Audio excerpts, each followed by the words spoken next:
Insulated siding $289 and free estimate. The best for less.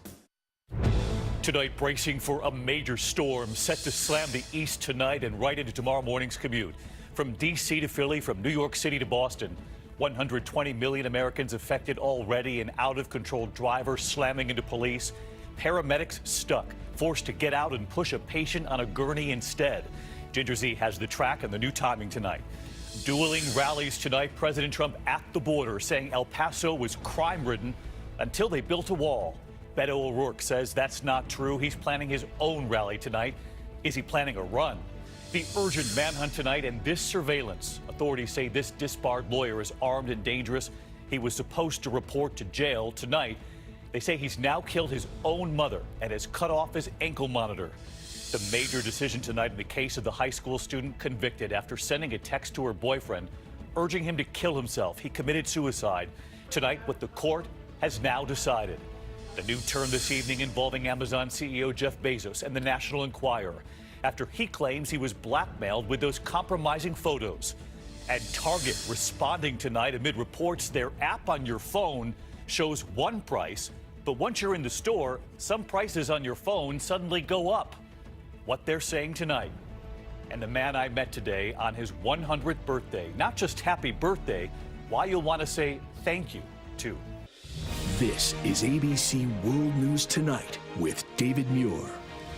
Good evening, and it's great to start another week with all of you at home. And we begin tonight with that major winter storm. 35 states under alerts tonight. The East set to get hit right during tomorrow morning's commute. Snow, ice, and rain. This has been coast to coast already.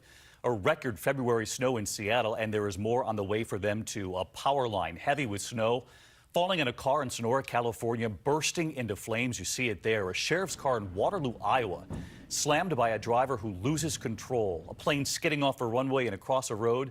This happened in Richmond, Indiana. And look at the track tonight. That storm on the move right now, set to hit major cities overnight and into tomorrow morning. We have the timing of it all for you right here tonight. And ABC's Alex Perez is in Chicago. Tonight, a white-knuckle commute for millions as a major winter storm moves east.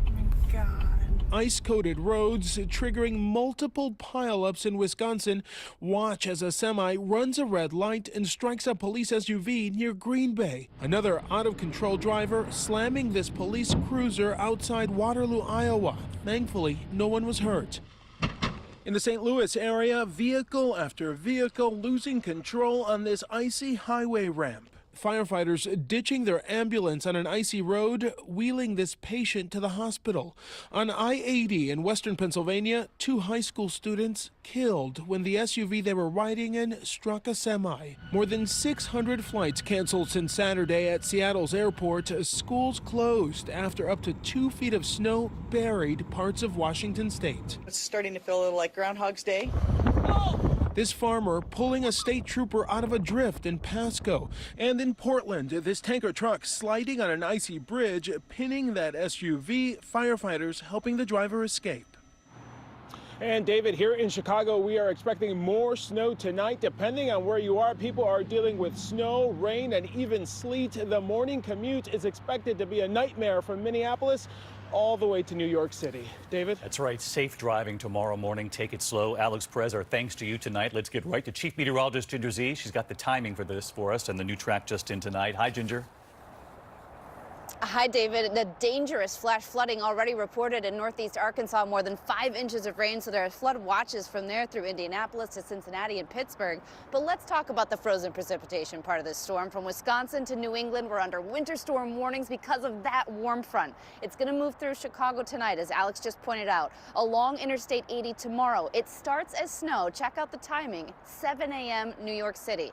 Philadelphia, snow. But snow transitions to ice, and that's where I'm concerned about it becoming extra dangerous on the roads for the afternoon commute. By the evening, it all transitions to rain, David, for most folks from Boston back down to New York here. A tricky day tomorrow, right, Ginger? You'll be tracking it straight through GMA. In the meantime, we turn next to dueling rallies tonight. President Trump versus a man who might soon be running against him, Beto O'Rourke. All of this over the border wall. And could this debate shut down the government again in a matter of days? ABC senior White House correspondent Cecilia Vega is in El Paso, Texas tonight with the president. President Trump tonight heading to the border. Asked if the government will shut down on Friday, he says it's up to the Democrats. We're up against people that want to allow criminals into our society. Now, you explain that one. Lawmakers are now at an impasse. Democrats want to limit the number of undocumented immigrants detained by ICE, saying the focus should be on hardened criminals. Republicans say that would handcuff the agency. And no agreement yet on the president's border wall. Tonight, he's hoping to make an example out of El Paso, Texas. The border city of El Paso, Texas, used to have extremely high rates of violent crime. Now, immediately upon its building, with a powerful barrier in place, El Paso is one of the safest cities. But it's not true. El Paso has never been one of the most dangerous cities in the country. It had a low crime rate well before its border fence went up. Dee Margo is El Paso's mayor, a Republican. We are the safest city in the nation, according to FBI statistics, but it's not as a result of the border fence. What is the message from El Paso to President Trump?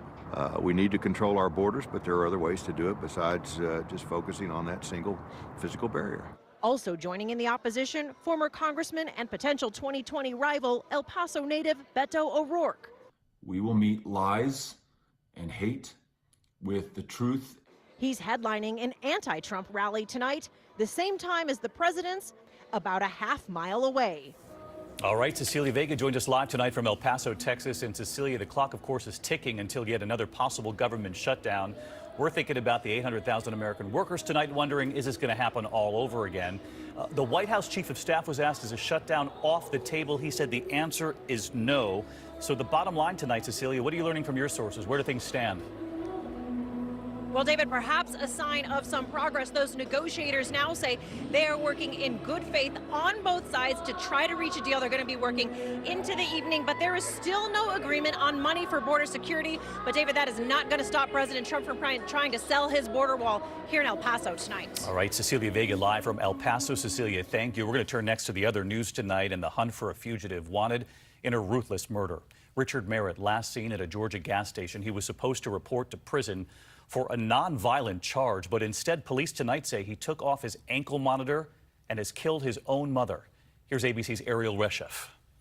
Tonight, that urgent nationwide manhunt for Richard Merritt, who police say is an armed and dangerous killer. Once you kill anyone, it's easier for you to kill someone else, especially if you kill your own mother. Merritt was due to report to jail on February 1st. The now disbarred attorney sentenced to 15 years behind bars for elder exploitation and stealing from his clients. Instead, police say he cut off his ankle monitor, stabbed his own mother to death, and may have taken off in her 2009 Lexus. I would look him in the eye and I would say, you need to man up and turn yourself in. Authorities releasing this surveillance image of Merritt at a gas station outside Atlanta.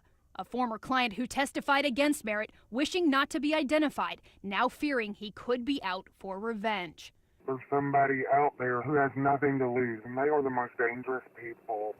David, the DA says Merritt was allowed to wear that ankle monitor because he was originally convicted of non-violent crimes. He's now charged with murder and faces the death penalty if convicted. David? Ariel Reshef tonight. Ariel, thank you. And next here to the battle between the richest man in the world and the owners of the National Enquirer. And tonight here, a new turn. Amazon CEO Jeff Bezos accusing the National Enquirer of extortion and bribery, saying they threatened him with compromising photos. Tonight here, possible word where those images came from. Here's ABC's Amy Robach. Tonight, new questions about just who leaked texts and photos between the world's richest man, Jeff Bezos, the founder of Amazon, and his reported girlfriend, Lauren Sanchez. The story was given to the National Enquirer by a reliable source. It was a source that was well known to both Mr. Bezos and Ms. Sanchez. The National Enquirer refusing to identify the source, but the Daily Beast reports it was Sanchez's own brother Michael, a vocal supporter of President Trump. In his bombshell blog post, Bezos accused the publication of threatening to release explicit photos unless he stopped his investigation into how the Enquirer got the photos and publicly declare he has no knowledge or basis the coverage was politically motivated or influenced by political forces. The attorney for the chairman of the tabloid's parent company, David Pecker, a longtime friend of the president, denying those allegations in an interview with George. Jeff Bezos says extortion, blackmail. It absolutely is not extortion and not blackmail. As for Sanchez's brother, he's denied he was involved in exposing his sister's affair, but tells the Washington Post, which is owned by Bezos, the Enquirer set out to do a takedown to make Trump happy, an allegation the National Enquirer has denied.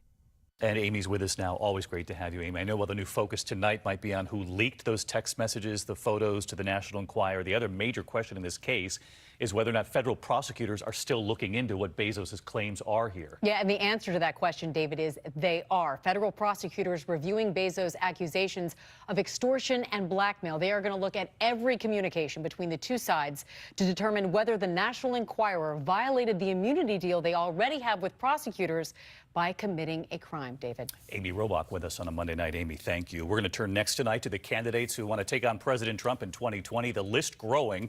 Two major names officially announcing over the weekend and quickly taking aim at the president. Here's ABC's Mary Bruce. In the middle of a Minnesota snowstorm, we don't let a little snow stop us. Senator Amy Klobuchar promising her moderate politics and Midwestern roots will win over key states that handed Donald Trump the White House.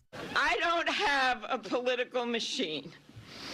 I don't come from money. But what I do have is this. I have grit. On Good Morning America, Klobuchar asked about recent reports that she's a tough boss. What do you think is fair about that criticism, and what have you learned from it? Well, first of all, I love my staff. I am tough. I push people. That is true. But my point is that I have high expectations for myself. I have high expectations for the people that work for me. And I have high expectations for this country. In Massachusetts, Senator Elizabeth Warren made it official this weekend with a call to action. Start asking the people who have gained the most from our country to pay their fair share. She's already tangling with Trump. By the time we get to 2020, Donald Trump may not even be president. He may not even be a free person. 5 women in Congress are now running. One of them, Senator Kamala Harris, discussing her support for legalizing marijuana and giving an answer that was once considered controversial. Have you ever smoked? I have. Okay. And I inhale. I did inhale. Okay. It was a long time ago. But yes. Listen, I think that it gives a lot of people joy, and we need more joy. We need more joy in this world. And Mary Bruce with us live tonight from Washington. Mary, a lot of eyes on former Vice President Joe Biden, waiting for word from him whether he will run, and something new on his schedule tonight. Well, David, Biden says he's still running the traps on this and will have an announcement soon. And now there's a new public event on his schedule later this month that's being billed as a discussion on the future of American politics. David, we'll be listening closely. We will. Mary Bruce live in Washington. Thank you, Mary. There's an apology tonight from freshman Democratic Representative Ilhan Omar. She has, quote, unequivocally apologized for tweets that were considered anti-Semitic. The Minnesota congresswoman was fiercely criticized by members of both parties, including a stern rebuke from House Speaker Nancy Pelosi, after suggesting that support for Israel was fueled by money from a lobbying group. We move on tonight to Maria Butina, in her own words, the young Russian woman who pleaded guilty to acting as a Russian agent. Tonight, Butina is speaking out from behind bars, and we have new images here from the day of the FBI raid when they showed up at her door. ABC's Kara Phillips on this again tonight. This is the voice of Maria Butina, who tonight denies she's a Russian spy. If I would be a beautiful Russian spy, you would never see me in public. I mean, I would be the most unseen person on earth. She's speaking out for the first time against charges she operated covertly for the Kremlin. In prison since her July arrest, spending time in solitary confinement. I am locked for 22 hours. I get 2 hours at night to do everything, including shower. She complains her character came under attack. This video emerging of her recording a duet with a GOP operative after they became romantically involved. Being called a whore, it's very hard. It's just so much pain for the family. The interviews were conducted by author Jim Bamford for a story in the New Republic.